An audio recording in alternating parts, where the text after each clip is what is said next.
నల్గొండ జిల్లాలో నవమాసాలు మోసి మాతృత్వపు మమకారాన్ని పొందకుండానే ఆడ శిశువులు పరాయి వారి చేతుల్లోకి వెళ్లిపోతున్నారు.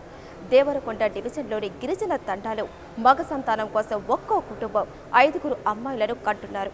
వాళ్ళను సాకేందుకు డబ్బులు లేక మధ్యవర్తుల సహాయంతో సంతానం లేని వాళ్లకు విక్రయిస్తున్నారు. అమాయకులైన గిరిజన బిడ్డలకు మధ్యవర్తులు మాయమాటలు చెప్పి తల్లి నుంచి బిడ్డలను వేరు చేస్తున్నారు.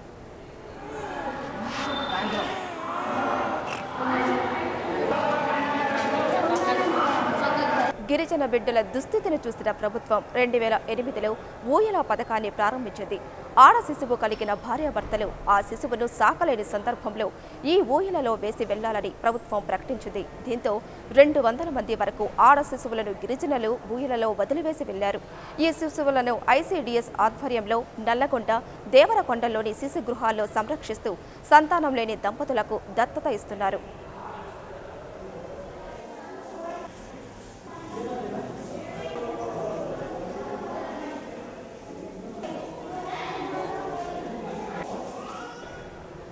అయితే ఇప్పటికీ డబ్బులకు ఆశపడిన కొంతమంది మహిళలు మాత్రం తమ శిశువులను మధ్యవర్తులకు విక్రయిస్తున్నారు. చందంపేట మండలం కొత్తపల్లి పంచాయతీ పరిధిలోని మేఘ్యా తండాలో కమ్లీ అనే మహిళ నేతృత్వంలో ఎక్కువ మంది శిశువులు విక్రయించారు. దీంతో పోలీసులు కమ్లీతో పాటు మరో 2 అదుపులోకి తీసుకుని విచారిస్తున్నారు. గిరిజన తండాల్లో శిశువులను విక్రయిస్తున్న ఘటనపై మా ప్రతినిధి మల్లికార్జున మరింత సమాచారం అందిస్తారు. మల్లికార్జున, చెప్పండి, దీనిపై మీ దగ్గర ఉన్న సమాచారం ఏంటి? నల్గొండ జిల్లాలో అయితే గిరిజన ప్రాంతాలు ఉన్నాయో ఆ గిరిజన ప్రాంతాల్లో ఇప్పటికి కూడా శిశు విక్రయాలు జరుగుతున్నట్టుగా తెలుసు. మొత్తానికి అయితే జాతీయ నేషనల్ సంబంధించిన కూడా ఇక్కడ సింగాపూర్ కూడా ఈ వెలుగు చూసింది. మొత్తానికి అయితే ఏదైతే దేవరకొండ కావచ్చు మిగతా గిరిజన ప్రాంతాలు అయితే ఉన్నాయో మొత్తానికి అయితే ప్రభుత్వం కూడా ఈ గిరిజన ప్రాంతాల్లో పిల్లల అమ్మకాలకు సంబంధించి కూడా ప్రత్యేక కార్యక్రమాలు చేపట్టినప్పటికీ ఈ శిశు విక్రయాలు మాత్రం ఎప్పటికీ ఆగలేదని చెప్పాలి. మొత్తానికి అయితే అటు ఆడపిల్లలు కావచ్చు మొత్తానికి ఈ తండాలలో ఏదైతే పోషణ భారంగా అని చెప్పేసి కూడా వాళ్ళు భావించి ఈ శిశు విక్రయాలు జరుగుతున్నట్టుగా తెలుస్తుంది. మొత్తానికి అయితే మగ పిల్లవాడు కావాలి అని చెప్పేసి కూడా సంతానం కోసం వాళ్ళు చేసినప్పుడు ఆడపిల్లలు ఉన్నప్పుడు వాళ్ళు అది అమ్ముకోవడానికి ప్రయత్నిస్తారు. మొత్తానికి అయితే ఈ అమ్మకాలు కూడా మొత్తానికి బ్రోకర్లు ఏవైతే ఉన్నారో వాళ్ళు కూడా ఎక్కడి నుంచి దేశంలో ఎక్కడ వరకైనా అమ్మే విధంగా వాళ్ళు ఉండడంతో మొత్తానికి ఈ శిశు విక్రయాలు మాత్రం ఆగలేదని చెప్పాలి. మొత్తానికి ఏదైతే 3 నెలల పాప అయితే 35,000 అది 3 నెలల పైన ఉన్న పాపకి అయితే 40,000 ఈ విధంగా విక్రయాలు మాత్రం జరుగుతుందని తెలుస్తుంది. మొత్తానికి అయితే ఈ సంఘటన సంబంధించి కూడా నిన్న జాయింట్ కలెక్టర్ తర్వాత ICDS వాళ్ళందరూ కూడా దేవరకొండ మండలం దేవరకొండ నియోజకవర్గం సంబంధించి చంద్రపేట ఈ ప్రాంతాల్లో మొత్తం సందర్శించడం జరిగింది. మొత్తానికి అయితే ఈ శిశు విక్రయాలకు సంబంధించి కూడా ఒక 6 మాత్రం అదుపులో తీసుకోవడం జరిగింది. మొత్తానికి అయితే కౌన్సిలింగ్ ఇవ్వడంతో పాటు మొత్తానికి అరెస్ట్ చేయడం, వీరిని కోర్టుకు సబ్మిట్ చేయడం కూడా జరుగుతుంది. మొత్తానికి ఈ విక్రయాలు అని చెప్పి గతంలో కూడా ఎన్నో ఆపాలని చెప్పేసి కూడా ప్రభుత్వం పథకాలు పెట్టినప్పుడు కూడా ఇది ఇంకా ఆచరణలో లేదని చెప్పాలి. హరిత, రైట్, థ్యాంక్ యూ మల్లికార్జున్.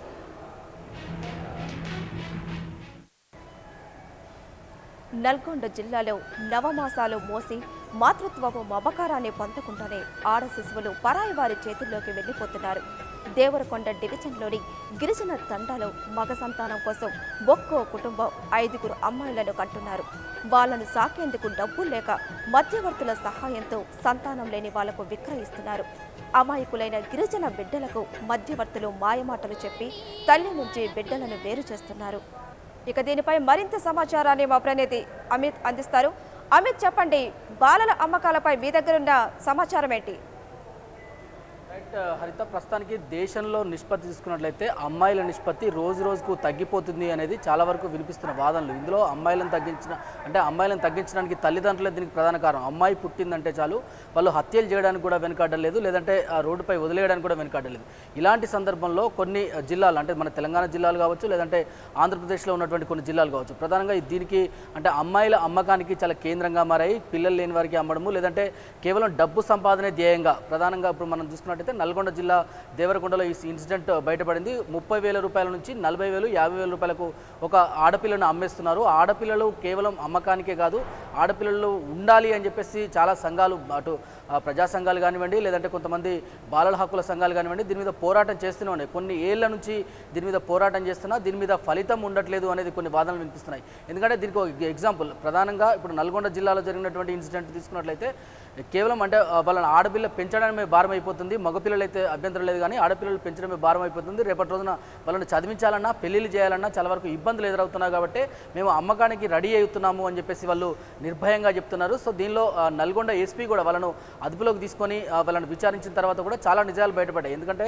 అమ్మాయిలు ఇప్పటికే ఒక సంతానము, రెండో సంతానం కాకుండా మూడో సంతానానికి కూడా అమ్మాయిలు పుట్టడము, నాలుగో సంతానం కూడా, అంటే ఖచ్చితంగా ఇంట్లో ఒక మగపిల్లాడు ఉంటేనే తమ అంటే ఫ్యామిలీ చెప్పుకోవడానికి, అంటే పెద్దల్లో చెప్పుకోవడానికి కానివ్వండి, లేదంటే కుటుంబంలో చెప్పుకోవడానికి చాలా గర్వంగా ఫీల్ అవుతున్నారు. కానీ అమ్మాయి పుట్టిందంటే మాత్రం వాళ్ళను హేళన చేస్తున్నారు అనే ఒక భావనలో ఇప్పటివరకు బయటపడినట్టుగా కనిపించట్లేదు. ఎందుకంటే ఈ అమ్మాయిల నిష్పత్తిలో అంటే దేశంలో చూసుకున్నట్లయితే 60-40 గతంలో ఉండేది, కానీ ఇప్పుడు కేవలం 20% మాత్రమే అమ్మాయిలు ఉన్నారు. 80% అబ్బాయిల సంఖ్య పెరిగిపోతుందని చెప్పేసి గతంలో జరిగినటువంటి కొన్ని సర్వేలో కూడా బయటపడింది. సో ఇప్పుడున్న నిష్పత్తిలో ఖచ్చితంగా అమ్మాయిలను పెంచడానికి, లేదంటే అమ్మాయిలను దానికి సంబంధించినట్టు దానిలో ఖచ్చితంగా అమ్మాయిలకు సంబంధించినటువంటి జాగ్రత్తలు తీసుకోవాలి. సో దీనిలో ప్రధానంగా ఎక్కడ కూడా జాగ్రత్తలు తీసుకోనియకుండా డాక్టర్లు కూడా సహకరిస్తున్నారు. స్కానింగ్ అంటే 3 months ప్రెగ్నెంట్ తర్వాత వాళ్ళకు బయటపడే అవకాశం ఉంటుంది, అమ్మాయి పుడుతున్నారా అబ్బాయి పుడుతున్నారా అని చెప్పేసి. దీనిలో ప్రభుత్వాల తరఫున కూడా ఖచ్చితంగా ఈ స్కానింగ్ ఎవరైతే వాళ్ళు మేల్ ఆర్ జెండర్ చెప్పినట్లయితే వాళ్ళని ఖచ్చితంగా శిక్షిస్తాము అని చెప్పేసి చెప్పినప్పటికీ కూడా కొంతమంది డాక్టర్లు సహకరించడం వల్లనే దీనికి సంబంధించినటువంటి అంటే కడుపులోనే అమ్మాయిలను చంపేసే ప్రక్రియ కొనసాగుతుంది. సో మనం గత సంఘటనలు తీసుకున్నట్టయితే రంగారెడ్డి జిల్లాలో కూడా ఇదే విధంగా కొన్ని తాండాల్లో ఇలాంటి విషయాలు బయటపడ్డాయి. చాలా వరకు ఈ బాలల హక్కుల సంఘాలు వీటిని నిరోధించడానికి ప్రయత్నించాయి, కొన్ని మహిళా సంఘాలు నిరోధించడానికి ప్రయత్నించాయి. అయినప్పటికీ కూడా ఇది ఎక్కడ కూడా బయటపడడానికి అంటే బయటపడినప్పుడు మాత్రమే హడావిడి చేస్తున్నారు. అటు పోలీసు వ్యవస్థ కానివ్వండి, లేదంటే ప్రభుత్వ వ్యవస్థ కానివ్వండి, ఈ ప్రభుత్వంలో ఉన్నటువంటి నాయకులు, అదేవిధంగా పోలీసు వ్యవస్థలో ఉన్నటువంటి అధికారులు కూడా దీనికి పట్టించుకునే దాఖలాలు కనిపించట్లేదు. కేవలం వీళ్ళ నిర్లక్ష్యం వల్లనే ఈ విధంగా వీళ్ళు చెలరేగిపోతున్నారు. వీళ్ళ అమ్మకానికి కూడా అలవాటు పడ్డ తర్వాత, అంటే ఒకసారి డబ్బులకు అలవాటు పడ్డ తర్వాత వీళ్ళను డబ్బే ధ్యేయంగా అమ్మాయిలను కనడము, దాని తర్వాత వాళ్ళని అమ్మేయడానికి కూడా సిద్ధపడుతున్నారు. సో ఈ అమ్మాయిలను అంటే హ్యూమన్ ట్రాఫికింగ్ లో కూడా కొంతమంది అమ్మాయిలను బయట నుండి తీసుకువచ్చి వాళ్ళు ముంబైకి, ఢిల్లీకి, పూణేకి అంటే ఈ విధంగా. అమిత్, మరి ఆడపిల్లల అమ్మకానికి పేదరికమే కారణమని అనుకోవచ్చు అంటారా? ఖచ్చితంగా ఉంటుంది. ఎందుకంటే దీనిలో ప్రధానంగా అమ్మాయిల అమ్మకానికి వీళ్ళు తల్లిదండ్రులే కాకుండా కొన్ని ప్రభుత్వాల నిర్లక్ష్యమే కారణం అని చెప్పేసి చెప్తున్నారు. సో దీనిలో ప్రధానంగా మనం గత సంఘటనలు చూసుకున్నట్లయితే అమ్మాయిల హ్యూమన్ ట్రాఫికింగ్లో మెయిన్గా అంటే పూణేకి షిఫ్ట్ చేసిన వాళ్ళని కానివ్వండి, ఢిల్లీకి షిఫ్ట్ చేసిన వాళ్ళని కానివ్వండి, ముంబై షిఫ్ట్ చేసిన వాళ్ళని కానివ్వండి, రెడ్ లైట్ ఏరియాలో అమ్మేస్తున్నారు, దాని తర్వాత వ్యభిచార గృహాలకు అమ్మేస్తున్నారు. సో దీంతో పాటు వాళ్ళను అంటే దుబాయ్ కూడా అంటే మనం పాత బస్తీలో హైదరాబాద్లో ఉన్నటువంటి పాత బస్తీలో కాంట్రాక్ట్ మ్యారేజ్ కూడా చేస్తున్నారు. కాంట్రాక్ట్ మ్యారేజ్లో కూడా కొంతమంది అమ్మాయిలను వాళ్ళు నిర్బంధించి వాళ్ళు దుబాయ్ షేక్లకు అమ్మేసి వాళ్ళు అక్కడికి వెళ్ళిన తర్వాత చిత్రహింసలకు గురి చేసి కూడా అమ్మాయిలను చాలా తీవ్రంగా ఇబ్బందులకు గురి చేస్తున్నారు. సో దీన్ని అంటే స్టార్టింగ్ స్టేజ్లోనే దీన్ని నిషేధిస్తే దీని మీద ప్రయత్నం చేస్తే ముందు రోజుల్లో అమ్మాయిలను ఇబ్బందులు పెట్టడానికి కానివ్వండి, లేదంటే అమ్మాయిలను విక్రయాల్లో చాలా వరకు నిషేధించవచ్చు, చాలా వరకు నిరోధించవచ్చు అని చెప్పేసి కొన్ని సంఘాలు అభిప్రాయం వ్యక్తం చేస్తున్నాయి. సో ఏది ఏమైనా ఇప్పుడున్న పరిస్థితిలో అమ్మాయిల అమ్మకాలే ధ్యేయంగా అమ్మాయిలను అమ్మడానికి చాలామంది ప్రయత్నిస్తున్నారు. కాబట్టి ఈ అమ్మాయిల అమ్మకాలని నిషేధించాలి. దీని మీద కట్టుదిట్టమైనటువంటి చర్యలు, కట్టుదిట్టమైనటువంటి చట్టాలు వచ్చినప్పటికీ దీన్ని ఇంప్లిమెంట్ చేయడంలో ప్రభుత్వాలు విఫలమవుతున్నాయి. కేంద్ర ప్రభుత్వం కావచ్చు, రాష్ట్ర ప్రభుత్వాలు కావచ్చు, అన్ని ప్రభుత్వాలు విఫలమవుతున్నాయి. కాబట్టి ఈ విధంగా వీళ్ళు చెలరైపోతున్నారు. దీని మీద అవగాహన కల్పించడంలో కూడా చాలా వరకు ప్రభుత్వాలు, పోలీసు అధికారులు విఫలమవుతున్నారనే విమర్శలు వినిపిస్తున్నాయి. హరిత. అమిత్, మరి ప్రభుత్వం ఎన్ని పథకాలు తెచ్చినా కూడా పరిస్థితిలో మార్పు రాకపోవడానికి కారణం ఏంటంటారు? అంటే ప్రభుత్వ పథకాలు కేవలం అంటే స్టార్టింగ్ స్టేజ్ అంటే ఇన్డెప్త్గా ఉన్నటువంటి గ్రామ స్థాయిలో కానివ్వండి, లేదంటే అంటే ఇక్కడ ఉన్నటువంటి కొన్ని అంటే కుగ్రామాల స్థాయిలో ఇవి చేరట్లేదు. వాళ్ళకు సంబంధించినటువంటి అమ్మాయిలకు ఎప్పటికప్పుడు మేము చదువు చెప్పిస్తాము, దాని తర్వాత వాళ్ళకు కావాల్సినటువంటి పెళ్లి కావాల్సినటువంటి ఏర్పాట్లు కూడా ప్రభుత్వం చేస్తామని చెప్పేసి కేవలం ఆ పేపర్లకు మాత్రమే పరిమితం అవుతుంది తప్ప ఎక్కడ కూడా వాళ్ళు పూర్తి స్థాయిలో దీని మీద ఇనిషియేట్ తీసుకోవట్లేదు. ఇనిషియేట్ తీసుకోకుండా దాంతోపాటు ఎవరైతే ఈ అమ్మాయిలు పుట్టిన వాళ్ళు ఉన్నారో వాళ్ళకు పర్ఫెక్ట్ భరోసా ఇవ్వకపోవడం వల్లనే ఇలాంటి సంఘటనలు పునరావృతం అవుతున్నాయి అనేది ఒక వాదన ఉంది. సో ఈ వాదనలో ప్రధానంగా అమ్మాయిల అమ్మకాలు ఖచ్చితంగా దేశంలో ఉన్నటువంటి నిష్పత్తి తగ్గుతుంది.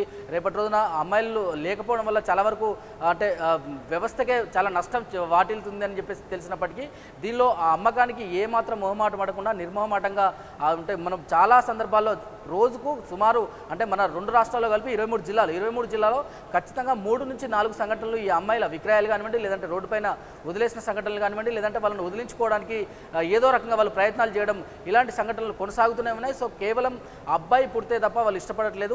అమ్మాయి అయితే చాలా వరకు ఇబ్బందులు ఉంటాయి. అంటే ఫ్యూచర్లో వాళ్ళని చదివించడం కానివ్వండి, వరకట్నం సమస్య కానివ్వండి, లేదంటే మళ్ళీ పెళ్ళైన తర్వాత మళ్ళీ అదనపు కట్నం కోసం ఇబ్బందులు ఎదురయ్యే అవకాశాలు. సో రకరకాల ఇన్సిడెంట్లు ఉన్నాయి కాబట్టి, రకరకాల సమస్యలు ఉన్నాయి కాబట్టి ఈ సమస్యలను అధిగమించాలంటే అమ్మాయి అయితే మేము భరించలేమని చెప్పేసి వాళ్ళు నిర్మోహమాటంగా చెప్తున్నారు.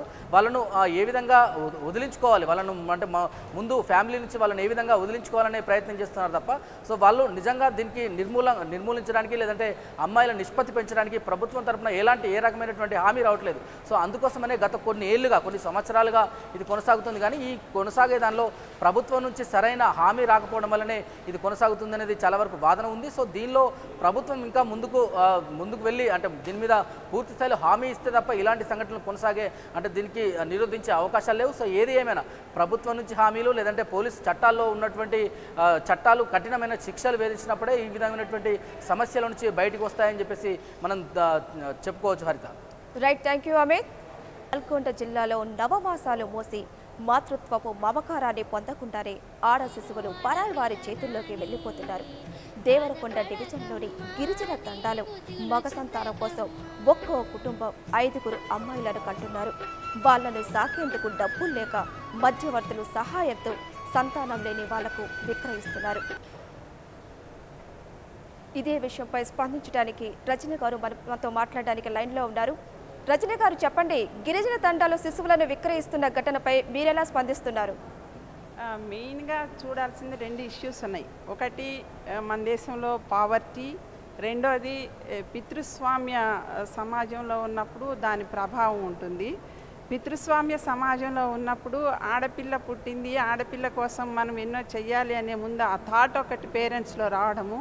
రెండోది పావర్టీ. ఫస్ట్ పావర్టీని మనం నిర్మూలించగలిగితే ఈ పితృస్వామ్య సమాజంలో కూడా దాన్ని వీ కెన్ ఓవర్కమ్ అనమాట. అంటే పావర్టీ వల్లనే ఆడపిల్ల పుట్టింది కాబట్టి ఆమె చదువుకి ఎంత ఖర్చు పెట్టాలి, ఆమెను పెంచినందుకు తర్వాత మ్యారేజ్కి ఇవ్వడానికని ఇలా చాలా ఆలోచనలు వస్తున్నాయి. మరి ఎన్ని చెప్పినా ఎన్ని చేసినా ముందు మన వే ఆఫ్ థింకింగ్ ఫస్ట్ ఆడపిల్ల అని అంటే ఆడపిల్ల అనేది కాకుండా మనం ఆ పిల్లనికి సహాయం చేయాలి, ఆ పిల్లని పెంచాలి, ఆ పిల్లని కూడా సమాజంలో ఒక వ్యక్తిగా తయారు చేయాలి అనే థాట్స్ ముందు పేరెంట్స్లో రావాలి. అది చాలా బలమైన విషయం. ముందు తీసుకోవాల్సిన విషయం ఏంటంటే అది ఆడపిల్ల అంటే ఏదో ఊరికే ఆషామాషి కాదు. ఆడపిల్లని పెంచినా కూడా మనకు తెలుసు ఎంతోమంది సమాజంలో ఆడపిల్లలు కూడా సైంటిస్టులుగా కానీ డాక్టర్స్గా కానీ చాలా పొలిటికల్గా కానీ వాళ్ళకి కెపాసిటీస్ ఉన్నాయి అనేది నిరూపించుతున్నారు. అలాంటి థాట్ ముందు పేరెంట్స్లో రావాలి. మనం మన పిల్లల్ని పెంచగలిగితే మనం చేయగలుగుతామనే థాట్ వాళ్ళకి కంపల్సరీగా వస్తుంది. కానీ ముందు సమాజంలో వాళ్ళకి కావాల్సిన ప్రోత్సాహం చాలా ఇంపార్టెంట్. రజనీ గారు, మరి ఆడపిల్లల అమ్మకాన్ని ఎలా అర్థం చేసుకోవచ్చు అంటారు? ఆడపిల్ల అమ్మకాలు జరుగుతున్నాయి అని అంటే మెయిన్గా మనం ఆలోచించాల్సిన చాలా ఉన్నాయి. ఇప్పుడు మీరు చెప్తున్నట్లు ఇక్కడే కాదు, ఇంతకుముందు ఓల్డ్ సిటీలో కూడా జరిగేవి అవి. ఎందుకంటే ఆడపిల్లల్ని అమ్ముకున్నంత అంటే భారం తగ్గించుకుంటూ వాళ్ళ ద్వారా మనం డబ్బులు కూడా తీసుకుని మన ఫ్యామిలీని ఇంకా వృద్ధి చేసుకోవచ్చు అనే ఒక నెగటివ్ థాట్ పేరెంట్స్లో ఉంటుంది. అరబ్ షేకులకి అమ్మాయిలను అమ్మడం కానీ ఇక్కడ పుట్టిన అమ్మాయిల్ని మరీ ఎస్పెషల్లీ మేము వింటున్నాం తాండాల్లో ఏమవుతుందంటే ముందు వాళ్ళకి అవగాహన లేదు. పిల్లలు మనకు 1, 2, 3 చాలు అనే అవగాహన లేకుండా అంటే ఇదేదో ప్లానింగ్గా లేకుండా పిల్లలు పుట్టడం జరగడంతో ఈ పిల్లలందరినీ మనం భరించలేము అని చెప్పి థాట్ తోటి వాళ్ళు ఏం చేస్తున్నారంటే 2 అమ్మాయిలు పుట్టారు కదా, అందులో 3వ అమ్మాయి వచ్చింది అని అంటే ఈ అమ్మాయిని అమ్మేద్దాము అని చెప్పి థాట్ ఒకటి వాళ్ళని తీస్తుంది. ప్లస్ వాళ్ళకున్న ఎన్విరాన్మెంటల్ పరిస్థితులు, వాళ్ళకి రక్షణ లేకపోవడం ఒకటి, రెండోది వాళ్ళకి అనుకూలంగా పిల్లల్ని తీసుకుపోయి గవర్నమెంట్ ఎన్నో పథకాలు చెప్తుంది, మేము స్కూల్స్ పెడతామంటారు, మేము బుయ్యల పథకం అంటారు, ఇవన్నీ చెప్తున్నారు. బట్ ఎవరికి అందుతున్నాయి, ఎవరికి అర్థమవుతున్నాయి, ఎవరికి తెలుస్తున్నాయి అసలు పథకాలు ఉన్నాయి, జననీ సంరక్షణ, ఇవి ఎన్నో పథకాలు ఉన్నాయి. బట్ తెలియని వాళ్ళు కూడా నాకు తెలిసి ఇంచుమించు 70% పథకాలు తెలియని వాళ్ళే ఎక్కువ ఉంటున్నారు. ముందు గవర్నమెంట్ చేయాల్సింది ఏంటంటే ఈ పథకాలని వాళ్ళకి అందుబాటులో తీసుకుపోయి ఇది ఉంది, ఇది చేద్దాము అని పేరెంట్స్లో ముందు ఒక చేంజ్ తీసుకురావాలి. ఆ పేరెంట్స్లో అవగాహన కల్పించి పేరెంట్స్ని మార్చగలిగినప్పుడే ఈ అమ్మకాలు కూడా మనం ఆపగలుగుతాం. Right, thank you.